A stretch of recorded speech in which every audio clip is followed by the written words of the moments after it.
읽었던 이 본문 가지고 진실함으로 교회를 세웁시다 하는 제목으로 말씀을 전하겠습니다.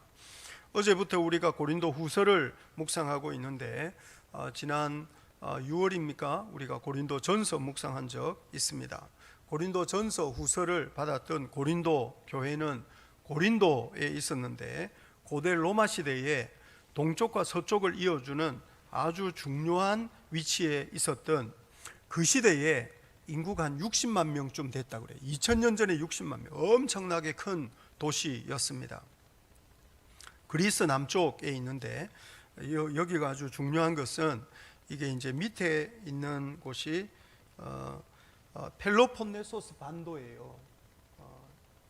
이게 이제 반도인데 이게 고린도 만이거든요.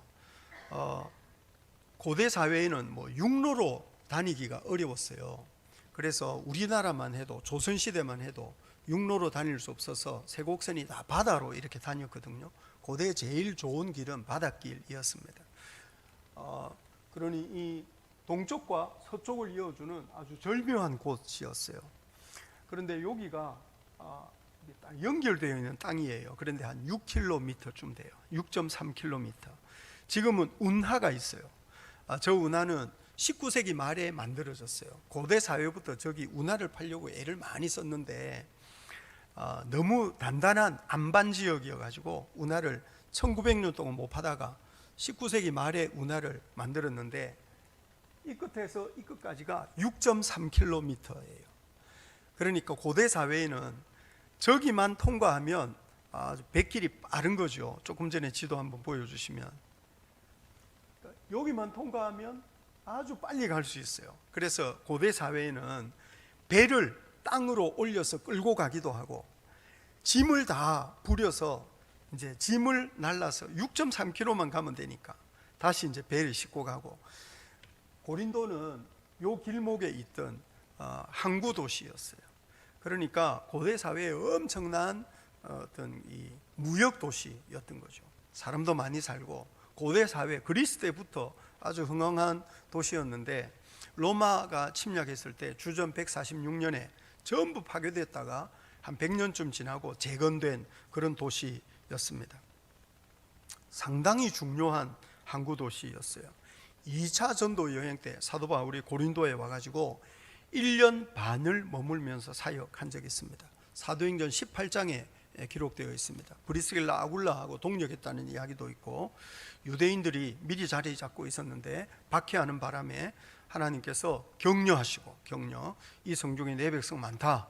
그래서 1년 6개월을 머물면서 사역했는데 사실 사도 바울 사역의 아주 큰 전환점이었어요. 왜냐하면 그 이전에는요, 사도 바울이 전도 여행을 하는데 주로 며칠 몇 주 머물렀던 게 전부였거든요.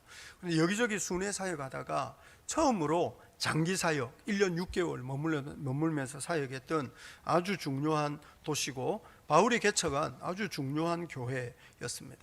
그런데 고린도 교회가요, 평안하지 못했어요.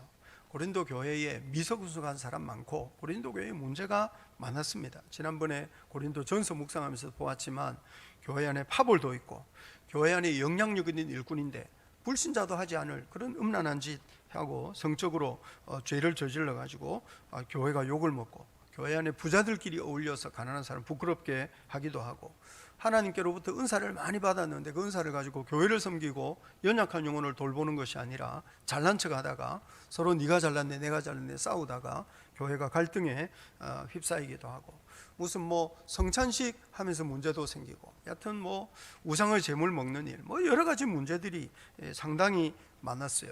고린도 교회는 한마디로 말하자면 깊이 병든 교회였다고 할 수 있습니다. 우리가 이제 고린도 후서를 묵상하고 있는데 교회가 병이 들 수 있다는 사실을 우리가 기억해야 합니다. 고린도 전서 묵상할 때도 교회 안에 있는 여러 가지 문제들을 해결하기 위해서 사도 바울이 이렇게 해야 된다 저렇게 해야 된다 가르쳐 주는 것을 보았는데, 이제 우리가 고린도 후서를 묵상하면서도 교회의 그런 여러 가지 어려운 문제, 교회의 연약함, 이런 문제들을 우리가 좀 더 많이 다루게 될 겁니다. 그런데 우리가 고린도 후서를 묵상하기 시작하면서 기억해야 될 것은, 교회가 병이 들면요 바로잡기가 쉽지 않아요. 이게 교회를 세우는 것은 어려운데 교회가 병이 들고 교회가 무너지는 거는요, 정말 쉽게 병이 들고 쉽게 무너집니다. 그래서 병든 교회 안에서 생활하는 법을 우리가 좀 잘 배워야 될 필요가 있겠어요. 더욱이 요즘 한국 교회가 깊이 병들었다 그러거든요. 우리 전주 제자교회는 어떠냐? 우리 전주 제자교회는 뭐 다른 교회에 비하면 좀 더 좋은 교회라고 할 수 있을지 모르겠습니다. 그렇지만 절대로 자만하면 안 됩니다. 교회가 무너지는 거, 병드는 거 하루아침이고요.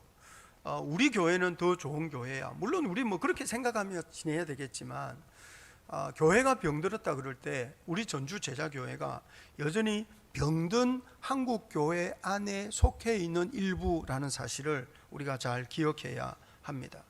그래서 오히려 우리는 한국 교회가 병들었지만 우리 교회는 괜찮아, 그렇게 자만하며 살 것이 아니고, 오히려 병든 교회 안에서 생활하는 법을 오히려 우리가 잘 배워야 될 필요가 있습니다. 무엇보다 교회는 예수 믿는 사람은 교회가 병들었다 이렇게 말하면서 교회를 비난하고 비판하기보다는, 교회는 비난과 비판 속에서 세워지는 것이 아니고 교회는 긍휼과 사랑 안에 자란다는 사실을 잘 기억해야 합니다. 그래서 교회에 대한 비판 의식보다는 교회를 위해서 흘리는 눈물이 더 필요하다는 것을 우리가 잘 기억해야 합니다. 우리 믿음의 선조들이 말하기를 누구든지 교회를 어머니로 모시지 않는 자는 하나님을 아버지라 부를 수 없다, 이렇게 가르쳤어요. 교회를 어머니로 모시지 않는 자는 하나님을 아버지라 부를 수 없다. 우리가 하나님을 아버지라 부르는 것은 성경이 명확하게 가르치는 바입니다만, 우리가 하나님을 아버지라 부르며 신앙생활할 때 교회를 마치 어머니처럼 여겨야 한다고 하는 것입니다. 그런데 오늘날 교회는 어떤 의미에서 보자면 교회가 어머니이기는 한데 늙고 병든 어머니입니다. 오늘날 한국 교회는 늙고 병든 어머니와 같습니다. 그래서 교회 생활을 마치 연애하듯이 하면 문제가 될 수도 있어요. 연애하는 사람은 예쁘고 잘나고 능력 있는 사람 찾아요. 연애를 하는 사람은요, 마음에 맞는 상대를 찾으려고 하는 거예요. 교회를 예쁘고 뭐 능력 있고 좋고 매력적인 그런 교회, 내 마음에 맞는 교회, 그렇게 찾아다니려 그러면 여러분, 우리가 파선하기 쉬울 겁니다. 우리 신앙이 파선하기 쉬울 겁니다. 그래서 그냥 좋은 교회, 내 마음에 맞는 교회 찾으려고 할 것이 아니고, 우리가 어떻게 연약한 교회 안에서 깊이 뿌리 내리고 오히려 이 교회를 잘 살려낼 거냐 하는 것을 우리가 좀 더 깊이 생각해야 될 필요가 있습니다. 오늘날 교회가 세상의 조롱과 멸시를 당하고 있다는 것은 확실한 사실이고, 그리고 교회 안에 있는 우리조차도 교회 안에서 자주 실망하고 교회 안에서 상처받을 수 있을지 모르겠어요.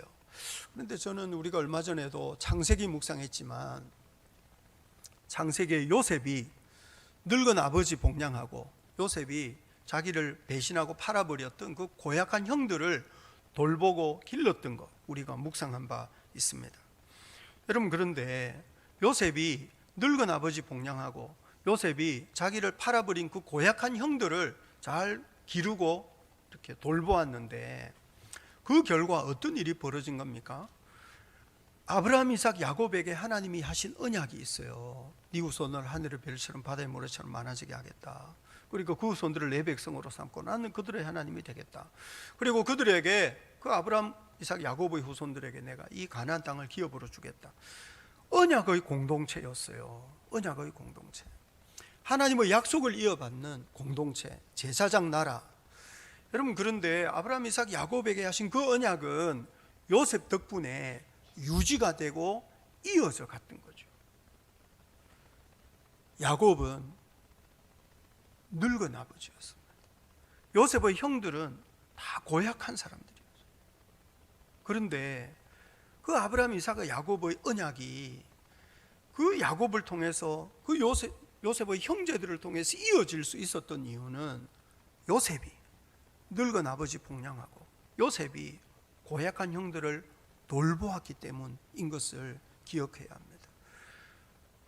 그 아브라함, 이삭, 야곱의 12 아들들이 제사장 나라를 이루는 중요한 씨앗이 되고, 그 아브라함, 이삭, 야곱의 후손들, 야곱의 12아들을 통해서 이스라엘 12지파가 세워지고, 여러분 그들을 통해서 제사장 나라가 섰다는 사실을 우리가 잘 기억해야 합니다. 늙고 병든 아버지, 고약한 형제들, 그 고약한 형제들을 돌보고 길러냈던 요셉, 연약한 요셉 통해서 하나님 나라의 언약이 맥이 끊어지지 않고 계속 이어져 왔던 사실을 기억해야 합니다. 여러분, 오늘날 교회는 늙고 병든 어머니와 같고, 교회 안에는 우리를 배신하고 우리 마음을 상하게 하는 사람들이 많이 있을지 모르겠습니다. 교회는 화려하지 않고, 교회는 멋지지 않고, 교회는 훌륭하지 않고, 오늘날 교회는 조롱과 멸시의 대상이 되어 있는지도 모르겠습니다. 여러분, 그렇지만 이 교회가 하나님이 들어쓰시는 언약의 공동체인 줄 믿으시기 바랍니다. 비록 타락하고 비록 병들어 있지만, 그럼에도 불구하고 이 교회가 그리스도께서 피로 값주고 사신 그리스도의 몸인 줄 믿으시기 바랍니다. 함부로 비판하고 함부로 비난하고 함부로 말하는 것은 대단히 어리석은 일입니다. 주님이 연약한 교회를 그리스도의 군대다 이렇게 말씀하시는 거 기억해야 됩니다. 여러분, 우리는 출애굽할 때, 가나안 정복할 때 다윗의 모든 군대가 강하지 않았습니다. 거대하지 않았습니다. 연약했습니다. 마치 미디안의 12만이 넘는 그 메뚜기 떼 같은 군대에 대항하는 300용사 같은, 무기도 변변치 않은, 여러분 그렇지만 연약한 하나님의 백성들을 통해서 하나님이 얼마나 엄청난 승리를 거두셨는가 하는 것을 우리가 성경에서 보는 거예요. 오늘날 교회는 무기도 없고, 오늘날 교회는 스스로 지탱할 수도 없을 만큼 두려움에 매여 있는 연약한 공동체일지 모르겠습니다. 그렇지만 이 연약한 그리스도의 군대가 세상을 이기고 마귀를 이길 수 있는 하나님의 손에 붙들린 군대인 줄 믿으시기 바랍니다. 교회가 중요합니다, 여러분. 교회가 중요합니다. 교회를 소중하게 여겨야 합니다. 함부로 비난하고 함부로 비판하지 말아야 합니다. 비록 연약하기 때문에 눈물이 필요하고 사랑이 필요하고 돌봄이 필요하지만, 그럼에도 불구하고 교회야말로 우리 영혼의 어머니, 교회야말로 우리 영혼의 모판이 되는, 여러분, 귀한 곳인 줄 우리가 알아야 합니다. 그래서 이 교회를 세우기 위해서 애를 많이 써야 돼요. 요즘 우리가 고린도 후서 이제 묵상 며칠 동안 하게 될 텐데, 사도 바울이 이렇게 병든 교회를 세우려고요 얼마나 애를 많이 쓰는지 모릅니다. 그런데 고린도 후서만 그러냐? 아닙니다. 고린도 전후서뿐만 아니라 모든 성경은 사실 연약한 교회를 돌보기 위해서, 예수님에 대한 기억이 점점 잊혀져가는, 예수님을 점점 잊어버리고 세상의 파도에 휩쓸려가는 교회를 십자가 앞에, 말씀 앞에 세우기 위하여 기록한 거예요. 복음서도 그런 것이고, 사도행전, 로마서 할 것 없이 모든 성경, 요한계시록까지 모든 신약 성경은 예수님에 대한 기억을 점점 잊어버리고 세상의 파도에 노출되면서 신앙을 점점 이렇게 세상에 휩쓸려져가는 교회를 십자가 앞으로 이끌어내고 하나님 앞에 세우기 위하여 기록한 것이 모든 성경, 신약 성경입니다. 여러분, 그러니 우리는 성경을 읽으면서, 여러분, 우리도 예수님 잊어버리기 쉽고 세상의 유혹에 휩쓸리기 쉽고 오히려 믿음으로 예수님 따르기보다는 세상 따라가기가 쉬운 유혹에 노출되어 있는 사람들 아닙니까? 그런데 이런 연약한 사람을 하나님이 은혜 앞에, 말씀 앞에 올바르게 세우기 위하여 애를 쓰고 계시다는 사실을 기억해야 됩니다. 그래서 우리도 말씀 앞에 서야 되고, 말씀 앞에 서는 우리는 교회를 세우기 위해서 우리가 어떤 일을 해야 될 거냐 하는 것을 우리가 성경을 읽으면서 좀 배워야 될 필요도 있어요. 사실 오늘 본문에 바울이 다루는 문제가 그런 문제거든요. 고린도후서에서 오늘 본문 1장 12절 한번 보시겠습니까? 고린도후서 1장 12절입니다. 같이 한번 읽어볼까요? 시작. 우리가 세상에서 특별히 너희에 대하여 하나님의 거룩함과 진실함으로 행하되 육체의 지혜로 하지 아니하고 하나님의 은혜로 행함은 우리 양심이 증언하는 바니 이것이 우리 자랑이라. 사도 바울은 하나님의 은혜를 따라 열심히 일을 했어요. 양심에 꺼리낄 것이 없이 일을 했어요. 늘 거룩함과 진실함으로 행동하려고 애를 많이 썼어요. 육체의 지혜로 하지 않았다는 것은 이것저것 계산하지 않았다는 겁니다. 육체의 지혜로 하지 않았다는 것은 사람들의 지지를 받거나 사람들의 인기를 끌기 위해서 의도적으로 말하거나 의도적으로 행동하지 않았다는 겁니다. 우리 많은 사람들이요, 다른 사람들이 나를 어떻게 생각하느냐는 것을 너무 중요하게 생각해요. 다른 사람들 평판에 너무 신경을 많이 쓰는 거예요. 그래서 누가 자기한테 좀 안 좋은 이야기를 하면 너무 쉽게 상처받고, 아니면 주변 사람들이 자기를 너무 막 이렇게 좀 띄워주면 너무 가볍게 막 우쭐거리고, 우리 시대에 너무 많은 사람들이 다른 사람들이 나를 어떻게 생각하느냐, 그거 너무 많이 고민해요. 여러분, 그런데 남들이 나한테 뭐라고 하느냐, 사실 그게 중요한 것이 아니고 하나님 앞에 내가 어떤 사람이냐는 것이 중요하잖아요. 예수 믿는 사람들은 남들이 내게 대하여 뭐라고 말하느냐, 다른 사람의 평판 신경 쓰고 살 것이 아니고 하나님이 나를 바라보실 때 어떻게 보실 거냐 하는 것을 더 중요하게 생각해야 합니다.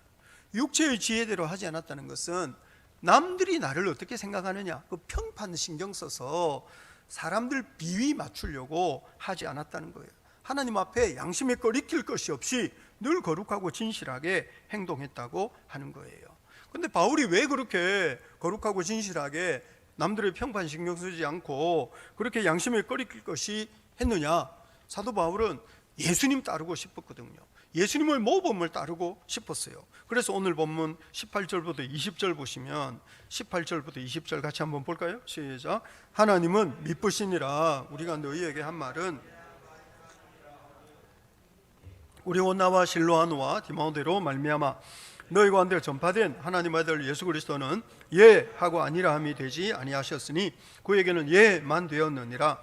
하나님의 약속은 얼마든지 그리스도 안에서 예가 되니 그런즉 그로 말미암아 우리가 아멘 하여 하나님께 영광을 돌리게 되었느니라. 우리말 번역을 읽으면 이게 좀 선명하게 들어오지 않지만 찬찬히 읽어보면 이게 지금 무슨 이야기를 하느냐 하면, 예수님은 하나님 앞에 항상 예 하면서 순종하는 분이었다는 거예요. 예수님은 하나님 앞에 이것저것 계산하며 사는 분이 아니었어요. 그저 단순하게 예 하며 복종하는 분이었어요. 예수님은 절대로 하나님 앞에서 아니요 하지 않았어요. 하나님 앞에서 예수님은 다른 생각, 다른 계획 그런 거 없었어요. 다른 뜻 없었어요. 주님이 말씀하시면 무조건 예 하면서 단순하게 순종하는 분, 토달지 않고 순종하는 분이 예수님이었다는 거예요. 예수님이 그렇게 토달지 않고 순종했던 것은 맹목적인 순종 아니고 하나님이 얼마나 좋은 분이고 하나님이 얼마나 선한 뜻을 가지고 있는가 하는 것을 아셨기 때문에 예수님이 그저 하나님 앞에서 예 하면서 순종했는데, 그런 예수님처럼 자기도 하나님 앞에 단순하게 예 하며 순종하는 삶을 살려고 한다는 거죠. 그래서 사도 바울은 이것저것 계산하지 않았어요. 이것저것 생각하지 않고 주님이 원하시면, 주님을 기쁘시게 하는 일이라면, 주님의 뜻이라면 무조건 예 하며 순종하는, 아멘 하며 순종하는 그런 삶을 살았다고 하는 거죠. 그러니 사도 바울이요, 얼마나 훌륭한 하나님의 일꾼이었는지 모릅니다. 우리가 신앙생활 하면서 하나님의 뜻에 그저 예 하며 순종하는 저와 여러분 될 수 있기를 우리 주님 이름으로 축복합니다. 그런데 사도 바울은 이렇게 하나님 앞에 단순하게 예 하며 순종하는 그런 선한 삶을 열심히 양심에 꺼리낄 것이 없이 살았는데, 주변 사람들도 그러면 사도 바울은 그렇게 하나님께 단순하게 순종하는 사람이라고 인정해 줬느냐? 그게 아니에요.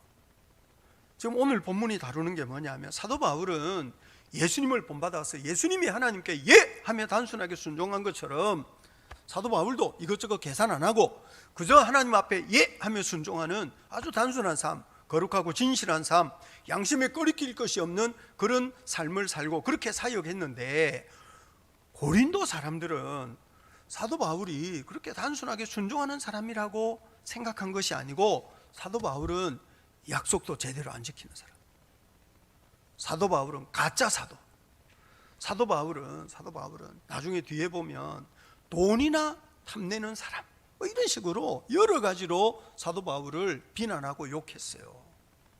사도 바울이 고린도 교회 안에서 오해를 많이 받았던 거죠. 그래서 지금 오늘 우리가 알고 있는 이 본문에서도요, 고린도 교회 사람들이 정말 사도 바울은 양심에 꺼리낄 것 없이 주님을 기쁘시게 하기 위하여 계산하지 않고 이것저것 계산하지 않고 단순하게 순종하는 사람이다, 그렇게 생각해 준 것이 아니고, 사도 바울은 약속도 제대로 안 지키는 사람이다, 믿을 수 없는 사람이다, 이렇게 사도 바울을 비난했던 거예요. 그래서 사도 바울이요, 자기를 변명해요. 고린도 후서의 가장 중요한 강조점이 뭐냐 하면 사도 바울의 자기 변명이에요. 고린도 교회 사람들이 하도 바울에 대해서 이런 소리 저런 소리 하니까 야 그거 아니야 이렇게 오해를 풀려고 하는 이야기가 고린도후서에 많이 나오는데, 그 중에 한 가지가 뭐냐면 오늘 보면 15절부터 17절입니다 15절부터 17절 같이 한번 읽어볼까요? 시작. 내가 이 확신을 가지고 너희로 두 번 은혜를 얻게 하기 위하여 먼저 너희에게 이르렀다가 너희를 지나 마게도냐로 갔다가 다시 마게도냐에서 너희에게 가서 너희의 도움으로 유대로 가기를 계획하였으니, 이렇게 계획할 때에 어찌 경솔히 하였으리요? 혹 계획하기를 육체를 따라 계획하여 예 하면서 아니라 하는 일이 내게 있겠느냐? 육체를 따라 계획하면서 이랬다 저랬다 한 거 아니고, 사실 바울은 어떤 계획이 있었어요. 이게 사도 바울이 두 번째 전도 여행하고 뭐 이럴 때 보면 이제 예루살렘으로 가려고 하는 마음이 있었거든요. 그래가지고 사도 바울이 아마 내가 고린도에 들렀다가 뭐 이렇게 가겠다 이렇게 말을 한 것 같아요. 그런데 원래 계획대로 못한 거예요. 사도 바울이 고린도를 방문하겠다고 했다가 방문을 못한 거죠. 그랬더니 고린도 사람들이 바울이 약속 안 지켰다고, 온다고 그랬다가 안 온다고 뭐 이렇게 말을 한 거예요. 근데 사실 이게 뭐 그다지 중요한 문제일까요? 근데 뭐 사실 이게 교회 안에 시험 들고 상처받고 뭐 오해하고 비난하고 공격하고 이런 거 보면 사실 그렇게 큰 문제 아닌데, 충분히 이해할 수 있을 만한 건데, 충분히 이해할 만한 건데 마음에 안 드는 사람이 그런 짓을 하면 그게 그냥 넘어가지지가 않는 거예요. 이게 내가 좋아하는 사람이 뭐 이렇게 좀 잘못하고 하면 야 원래 그게 아니야, 그분 원래 좀 이렇게 되는데, 원래 평소에 조금 시기하고 좀 경쟁심을 가지고 마음에 안 들었는데 뭔가 이렇게 좀 마음에 안 드는 짓을 더 하면 그때는 그게 막 이제 비난거리가 되고 공격거리가 되고 이렇게 되는 거죠. 이제 우리는 사도 바울 같이 신실한 일꾼이 어디에 있었을까 이렇게 생각하지만, 초대교회 안에는 바울이 너무 열심히 일을 하고요, 또 열심히 일을 하다가 보면 막 거침없이 하고 뭐 이런 게 있잖아요. 그랬더니 교회 안에 사도 바울 싫어하는 사람 꽤 있었어요. 사도 바울 마음에 들어 하지 않는 거예요. 그러니까 뭔가 이게 조금만 어긋나도 별거 아닌 거를 가지고 막 몰아붙이고 공격하고 그런 사람들이 있었어요. 고린도 교회 안에도, 고린도 교회는 1년 6개월이나 바울이 사역하면서 바울이 개척하고 바울이 양육한 사람이 많이 있었음에도 불구하고 바울을 마음 아프게 하는 그런 사람들이 있었던 거죠. 그런데 바울을 이렇게 공격하고 바울은 약속도 안 지키고 믿을 수 없는 사람이다 말하는 그 고린도 교회 사람들은 진짜 100% 악당들이냐? 아니었어요. 우리가 어제 묵상한 적이 있지만 고린도 교회에 고난이 넘쳤거든요. 고린도 교회 안에 있는 사람들은요, 자기 나름대로는 박해를 견디면서 고난에도 불구하고 예수 믿는 사람이었어요. 우리가 이거를 좀 잘 이해해야 됩니다.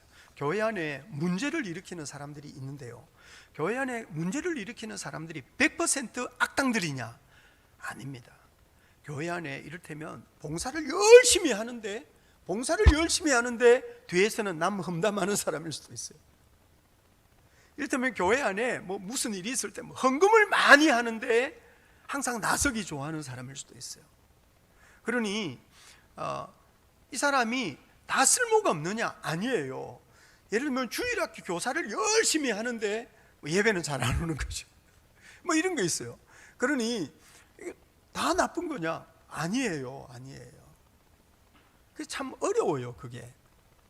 고린도 교회 안에는 박해를 받은, 그 시대에 예수 믿으면 박해를 받은 거예요. 박해에도 불구하고 고난에도 불구하고 예수 믿는다, 이건 얼마나 귀한 일이에요. 그런데 박해를 견디고 고난을 견디고 신앙생활을 하는데 잘난 척하고 싶고 대접은 받고 싶은 거예요. 그러니까 교회 안에서 막 큰 소리 치고 영향력 행사하고, 막 자기 말 잘 들으면 막 이것저것 다 챙겨주고, 자기 말 안 들으면 은근히 막 그냥 따돌리고 배척하고, 이렇게 되는 거예요. 내 편이냐 아니냐 이거를 더 중요하게 생각하고, 그러면서 교회 안에 나는 바울에게 나는 아볼로에게 막 이러면서 패거리 나누고 이렇게 되는 거예요. 근데 그 패거리를 나누고 거기서 대장 노릇하는 사람이 나쁜 사람이냐? 아니고, 이 사람은 복음과 그리스도를 위해서 고난도 받고 박해도 견디고 뭐 나름대로 이렇게 하는 사람이라는 거죠. 그러니까 이게 참 어려워요, 여러분. 아예 완전히 나쁜 사람이다 이러면 괜찮은데, 이게 완전히 나쁜 게 아니고 선한 일, 좋은 일도 열심히 하면서 고약한 짓도 하고 있는 거죠. 여러분, 우리가 그런 사람 되지 않도록 조심해야 됩니다. 우리가 그런 사람 되지 않도록 조심해야 됩니다. 선한 일, 좋은 일을 많이 하면서 아주 고약한 짓, 못된 짓, 남의 험담하고 그냥 잘난 척하고 그냥 대접받고 큰 소리치고 이런 사람 되지 않도록 조심해야 된다고요. 근데 고린도 교회 안에 그런 사람이 있었어요. 고린도 교회 안에서 열심히 신앙생활을 하면서 바울을 비난하고 약속 안 지킨다고, 저 사람은 절대로 믿어서는 안 될 사람이라 뭐 이렇게 말하는 거죠. 사실 그거는 바울에 대한 오해였어요. 오해. 그리고 사실 바울의 진심을 왜곡하는 것이었어요. 우리가 이 본문의 맥락 속에서 한 가지 잘 기억해야 될 것이 뭐냐 하면, 교회 안에 그렇게 오해받을 수 있어요. 나는 열심히 했는데, 나는 선한 마음을 가지고 어떻게 해서든지 정말 복음과 그리스도를 위해서 양심에 끓일 것이 없이 진실하고 정직하게 했는데, 사람들이 나를 오해하고, 나는 약속 잘 지키려고 애를 많이 쓰는데 어떻게 잘 안 된 거를 가지고 그 사람 믿어서는 안 될 사람이야, 뭐 이런 식으로 그렇게 비난하고 억울한 공격을 받을 수 있다는 거죠. 그럴 수 있는데요, 주눅 들지 마세요. 사람들이 우리를 오해할 수 있어요. 사람들이 원래 내 의도는 그거 아닌데 저 사람은 절대로 믿어서는 안 되는 사람이야, 뭐 이렇게 공격할 수 있어요. 그럴 때 주눅 들지 말자고요. 주눅. 모든 사람들이 다 내 마음 알아주는 거 아니에요.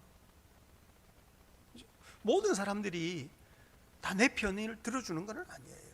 그리고 세상에는요, 마음이 삐뚤어진 사람도 꽤 있어요. 내가 진실하고 내가 정직하다고 해서 다 내 편이 되어주는 건 아니에요. 다윗 생각해 보세요. 사울이요, 다윗을 얼마나 미워했는지 몰라요. 다윗은 사울의 왕좌를 빼앗으려는 마음 전혀 없었어요.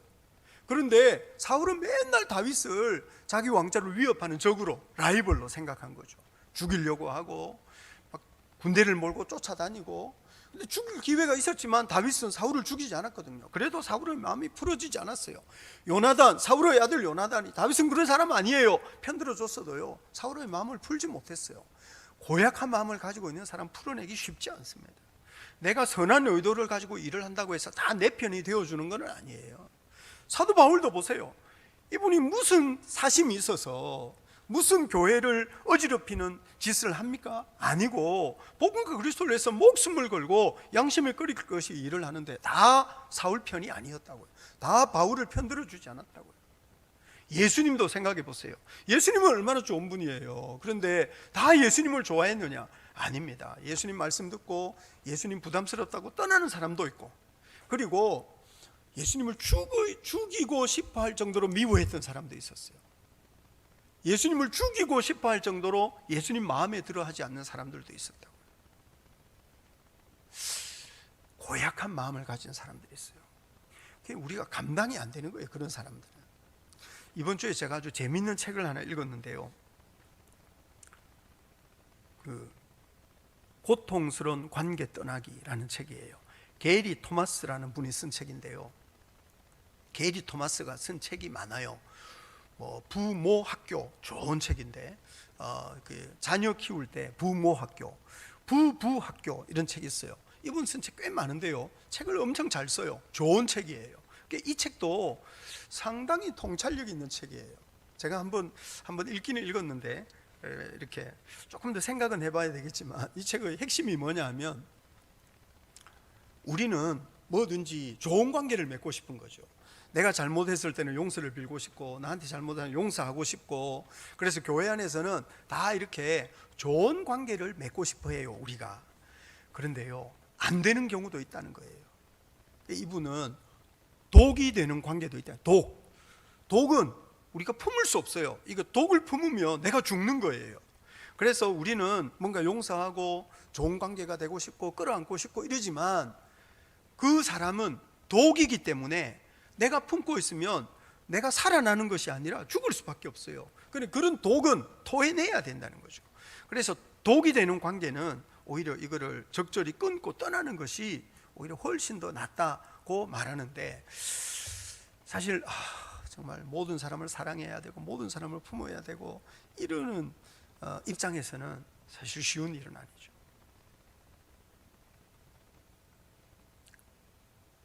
품을 수 없는 사람도 있어요. 제가 한 20년쯤 더 된 것 같아요. 제가 아주 지금도 젊지만 제가 더 어린 목사였을 때 목회를 잘하는 어느 목사님하고 좀 교제할 기회가 있었는데, 그분이 저한테 여러 가지 목회를 할 때는 이래야 되고 저래야 되고 조언을 해주신 게 있는데, 그 중에 몇 가지 중에 하나가 뭐냐면, 사람을 끝까지 끌어안지 말아라 그러시더라고요. 사람을 끝까지 끌어안지 말아라. 그래서 저는 그거 받아들이기가 정말 쉽지 않았어요. 아니, 목사는 누구든지 끌어안아야지, 목사는 누구든지 품어야지. 제가 그렇게 그때도 생각하고 지금도 그 마음이 있습니다만, 그때 그 목사님이, 연세 많은 목사님이, 목사가 품지 못할 사람도 있다고 저한테 가르쳐 줬어요. 근데 저는 그때는 그 말이 이해가 안 됐어요. 근데 요즘은 조금 이해가 돼요. 그때 그 목사님이 왜 그렇게 말씀하셨을까? 저는요, 사람을 막 찾아다녀야 된다고 생각하거든요. 근데 지금도 제가 마음 아픈 사건이 뭐냐면, 사람을 막 찾아다니는데, 신방을 가고 이러는데, 제가 언제 한번 신방을 갔어요. 신방을 갔는데 성도들이 목사에게 보여주고 싶지 않은 초라한 모습으로 있을 때도 있는 거예요. 교회 올 때는 왜 다 화장도 하고 좋은 옷 입고 이렇게 오잖아요. 그런데 직장에 신방 가면, 직장에서는 왜 이게 작업복 입고 막 이렇게 하는데, 좋은 모습을 보여주고 싶은데 초라한 모습이었어요. 그래서 저는 그분을 찾아가고 신방을 하고 연락을 해도 막 일하는 자리까지 제가 열심을 내서 찾아간 거죠. 지금도 후회해요. 제가 괜히 그때 갔다. 나는 어떻게 해서든지 사람을 챙기고 돌보려고 막 갔는데, 그분은 나한테 그런 모습을 안 보여주고 싶었겠다는 생각이 괜히 왔다. 그 신방하고 난 뒤에 제가 괜히 왔다 이런 생각하고, 지금도 그분 뭐 연락은 되고 하기는 하지만 늘 부담스러워요. 그래서 요즘은 제가 이게 안 되는 경우도 있구나 그런 생각 요즘 하거든요. 여러분, 그러니 사소한 오해는 풀어야죠. 그런데 이게 안 되는 경우도 있어요. 안 될 때는요, 주눅 들지 말아야 돼요. 주눅. 이게 내가 품을 수 없고 내가 감당할 수 없는 일도 있는 거예요. 사도 바울은 늘 양심에 꺼릴 것 없이 거룩하고 진실하게 행동했어요. 그렇지만 고린도 교회 안에 바울에 대한 경쟁심 가지고 있는, 오히려 바울이 없는 것을 더 좋아하는 사람들은요, 별거 아닌 것을 가지고 바울은 믿어서는 안 될 사람, 약속도 안 지키는 사람, 이렇게 막 비난하는 거예요. 그런 사람이 있을 수 있어요. 그렇지만 누가 나를 욕하고 누가 나를 뒤에서 막 그냥 없는 이야기 지어내서 공격하고 이럴 때 주눅 들지 말아요. 주눅. 오히려 더 강하고 더 담대해야 돼요. 오늘 본문 21절 22절 한번 보시겠습니까? 21절 22절입니다 같이 한번 읽어볼까요? 시작. 우리를 너희와 함께 그리스도 안에서 굳건하게 하시고 우리에게 기름을 부으신 이는 하나님이시니 그가 또한 우리에게 인치시고 보증으로 우리 마음에 성령을 주셨느니라. 주님께서 우리를 굳건하게 하시는 거예요. 우리를 인치시고 보증으로 성령을 주셔서 우리 편들어 주시는 분이 하나님이시라는 거예요. 그러니 다른 사람들이 내게 대하여 뭐라고 말하든 이게 중요한 게 아니고 주님이 나를 어떻게 보시고 주님이 내게 대하여 뭐라고 말씀하시느냐 하는 것이 사실 더 중요한 거예요. 다른 사람들이 나를 약속 안 지키는 못된 사람이라 그래도 하나님이 나를 사도로 부르시고 하나님이 나를 교회 일꾼으로 세우셨기 때문에 하나님 앞에서 담대하게 하나님 앞에서 양심에 꺼릴 것이 없이 일을 한다는 거예요. 모든 사람들이 사도 바울을 좋아하지 않았습니다. 사도 바울을 오해하고 오히려 그거를 증폭시켜가지고 별거 아닌 걸 가지고 사도 바울을 트집 잡고 공격하는 사람이 고린도 교회 안에 있었어요. 사도 바울이 육체의 지혜로 사람의 평판 그거에 매이지 않고 나는 하나님 앞에서 양심에 꺼리킬 것이 없이 성령의 인도하심을 따라 그리스도 안에서 굳건하게 산다. 너희들도 그렇게 해야 된다. 이렇게 말하고 있어요. 여러분, 그러니 누가 우리를 오해하고 누가 우리를 비난하고 공격할 수 있지만 그래도 하나님 앞에서 주눅들지 말고 거룩함과 진실함을 절대로 포기하지 말고 선한 양심을 절대로 포기하지 말고 굳건하게 서서 끈기 있게 살아야 해요. 다만 사람을 끝까지 사랑할 줄 알아야 됩니다. 사람을 끝까지, 교회를 끝까지 사랑할 줄 알아야 합니다.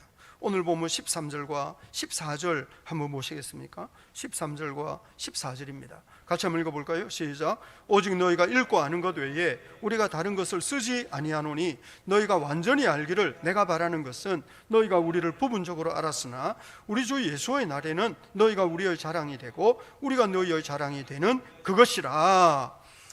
부분적으로 아는 거예요. 이 사람들이 사도 바울의 마음을 다 이해하지 못해요.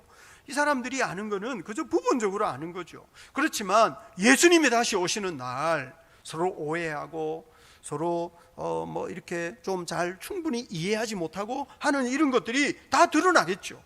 그리고 그날이 오면 비록 사도 바울을 부담스럽게 생각했던 사람들도 사도 바울이 내게 전해준 복음이 진짜구나, 그분은 정말 사심없이 일을 했구나, 이렇게 생각하면서 하나님 앞에 영광을 올려드리고 저분이 내 영적 스승이었어요, 저 고린도 교회가 내 사역의 열매였어요, 이러면서 서로 자랑하고 하나님께 찬송과 감사를 올려드릴 날이 주 예수의 날이 곧 올 거라는 거죠.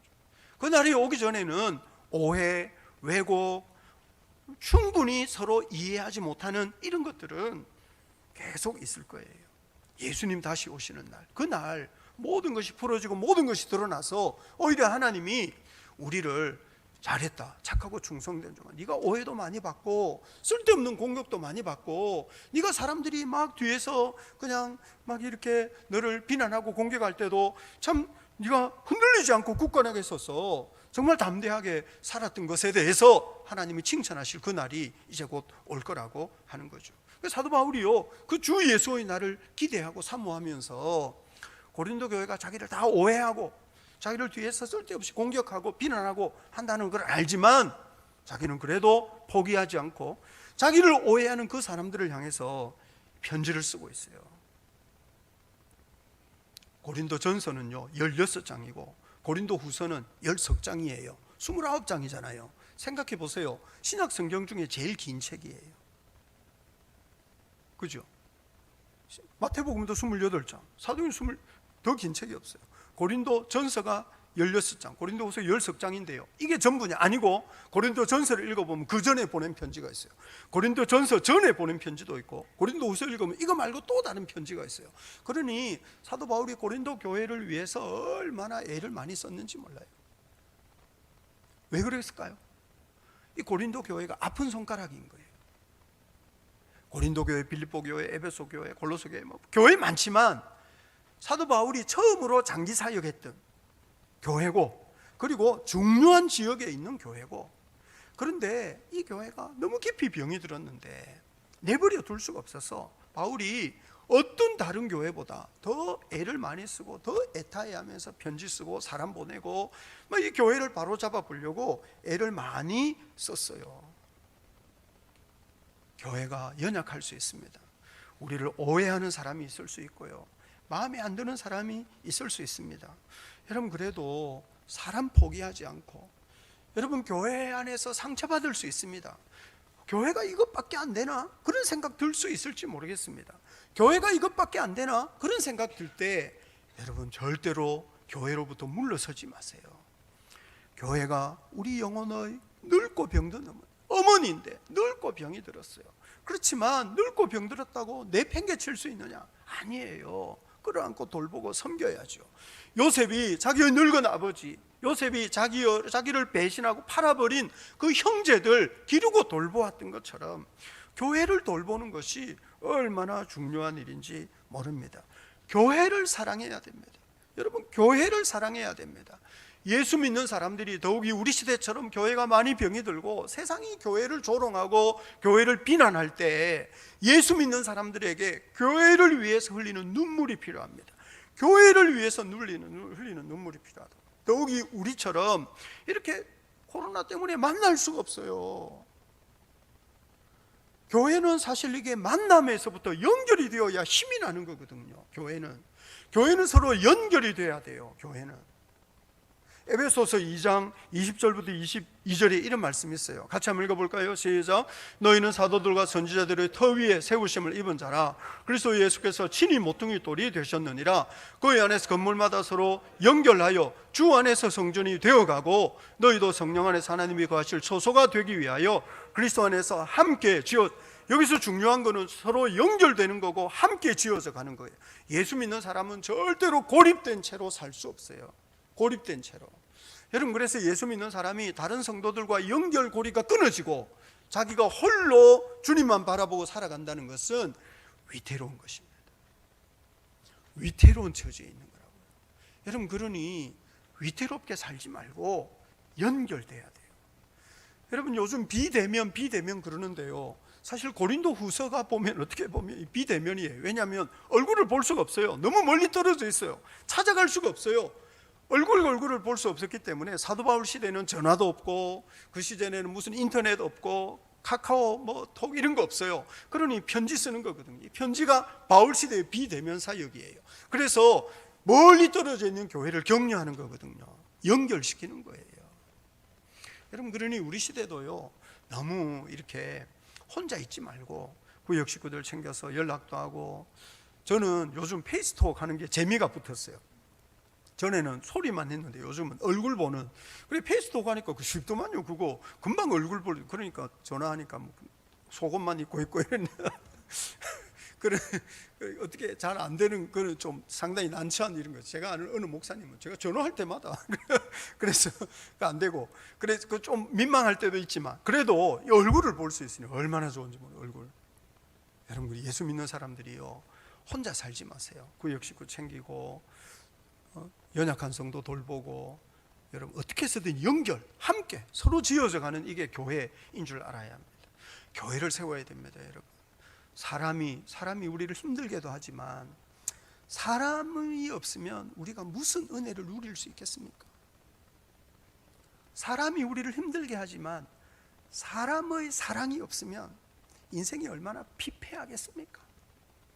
여러분, 그러니 예수 믿는 사람들은요, 교회가 병이 들고 교회 안에서 오해도 받고 교회 안에 상처도 받고 하지만 이 교회가 영혼의 어머니인 줄 알고, 여러분 양심에 꺼릴 것 없이 이 교회를 세우기 위해서 늘 거룩함과 진실함으로, 여러분 우리가 진실함으로 교회를 세우는 일에 헌신하는 귀한 성도 될 수 있기를 우리 주님 이름으로 축복합니다. 아멘, 아멘.